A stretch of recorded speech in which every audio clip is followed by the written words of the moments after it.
I've been working with Laurie Quaite for some time. He lost, as you saw in the programme last night, Presiding Officer, that he lost his wife and daughter within 24 hours of each other. It was a traumatising experience.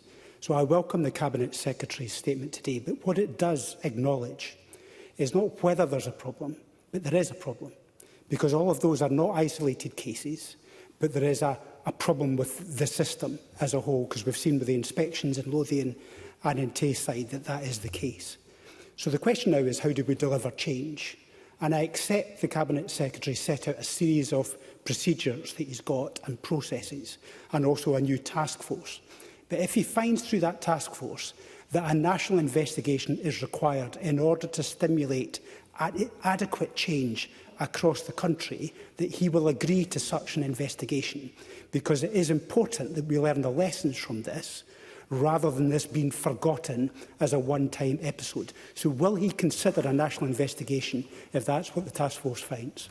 Cabinet Secretary. I very much appreciate the testimony that's been put on the record by Willie Rennie, and I again offer my condolences to Laurie Quaite for what is unspeakable, unimaginable pain and torture that he must be experiencing, and I'm grateful to him for his support and representation on his behalf. I have set out in my statement the steps that I believe we can and are taking around his inspection regime.